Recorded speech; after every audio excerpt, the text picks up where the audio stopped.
Good morning, student. Welcome in 11th class. We start the economic class. In economics, there are two parts. Part A, statics for economics, which contain 3 units and 40 marks. In part B, microeconomics, which contains 4 units and 40 marks, and remaining 20 marks in the project. Today we start the part B, microeconomics. Chapter 1, Introduction of Microeconomics.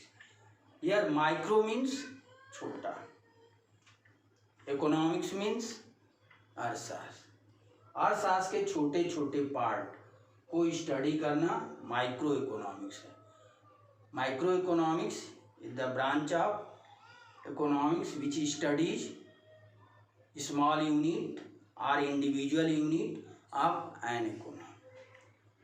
Here economy, what is an economy? Economy is a system in which people do the work and earn living.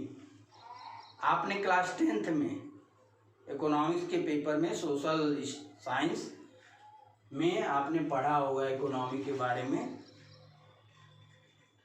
कि एक तरह का system है जिसमें लोग अपनी आजीविका earn करते हैं.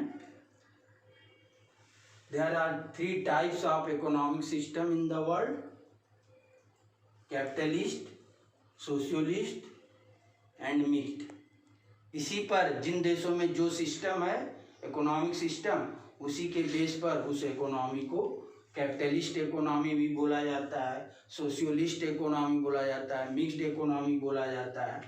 तो यहाँ capitalist economy means economy in which resources are owned and controlled by the private or individual for profit motive.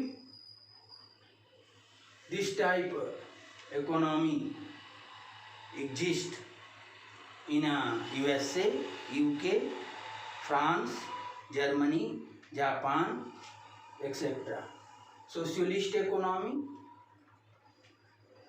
is the economy in which resources are owned, controlled and managed by the government for the social welfare purpose, and all the economic decisions are taken by the planning.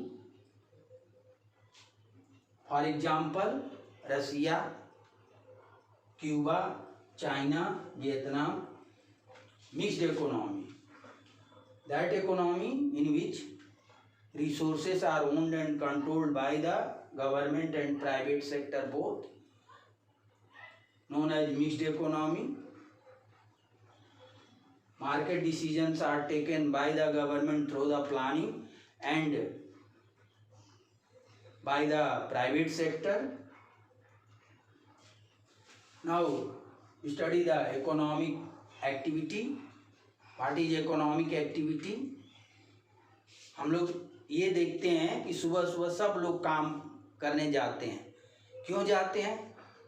क्योंकि earning करना है. तो काम करेंगे तो काम करना ही क्या है? Economic activity. इकोनॉमिक एक्टिविटीज में लोग गुड्स एंड सर्विसेज का निर्माण करते हैं और उसके बदले में उनको रेमुनरेशन मिलता है, अर्निंग मिलती है, जिसका वो प्रयोग अपने जो है दैनिक जीवन की आवश्यकताओं को पूरा करने के लिए करते हैं. तो इस तरह की एक्टिविटी इकोनॉमिक एक्टिविटी कहलाती है. तो economic activity is that in which people earn their income to produce goods and services. For example farmers, doctors, teachers and banking employ, postman etcetera. Types of economic activity. There are 3 types of economic activities.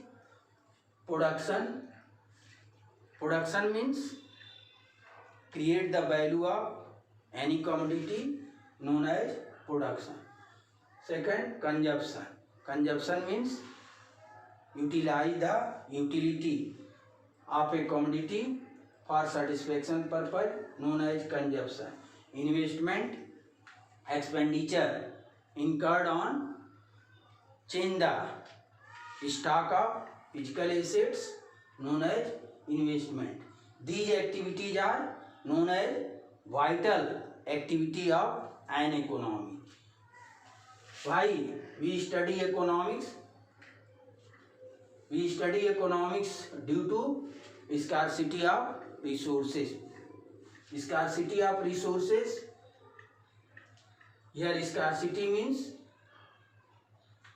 Limited supply in relation to demand, मतलब कि demand की तुलना में supply का कम होना, ये जो है स्कार्सिटी कहलाता है।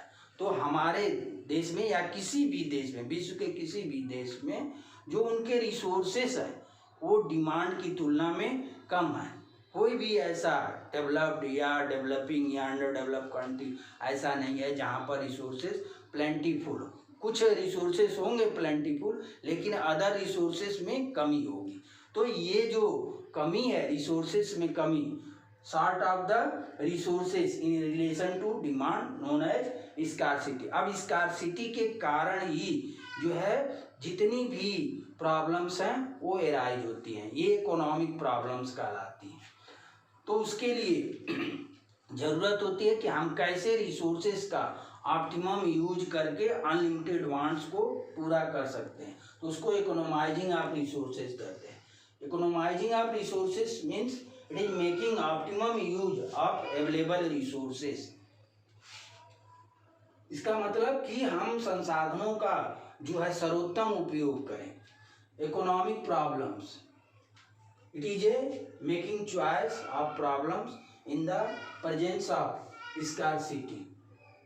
वो सभी समस्याएं जो स्कार्सिटी की चॉइस के कारण उत्पन्न होती हैं उन्हें हम इकोनॉमिक प्रॉब्लम्स कहते हैं। क्या रीजन है इकोनॉमिक प्रॉब्लम्स के उत्पन्न होने के? तो there are 3 reasons. Unlimited wants, क्योंकि हमारी आवश्यकताएं जो हैं बहुत असीमित हैं, हम एक को पूरा करते हैं तो दूसरी जो है एराइज हो जाती है, दूसरी उत्पन्न हो जाती है, फिर उनको कंप्लीट करते हैं, तीसरी उत्पन्न हो जाती है। इस तरह से अनलिमिटेड वांट्स हैं। स्केर्स रिसोर्स, उनको पूरा करने वाले जो संसाधन हैं वो हमारे पास जो हैं कम हैं। फॉर एग्जाम्पल, जैसे आपके फादर जो आपको 100 रुपये दें और उसमें कह दें आप इकोनॉमिक्स की बुक ले लो, अकाउंट्स की बुक ले लो और जो है आप इंग्लिश की बुक ले लो, तो आप देखोगे कि कौन सी बुक उसमें से आ सकती है, पहले उसका चॉइस करोगे। इकोनॉमिक्स की बुक 100 रुपये में आ जा रही है और बाकी बुक के लिए और पैसे की ज़रूरत है और संसाधन की ज़रूरत है, तो उनको बाद में आप डाल दो।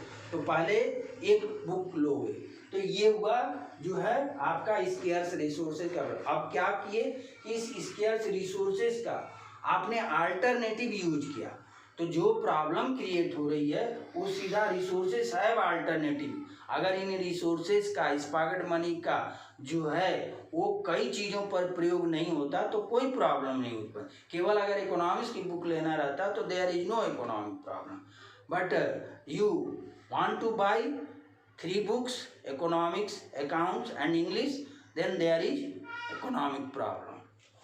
What is economics all about? Economics is all about making choice in the presence of scarcity. Thank you.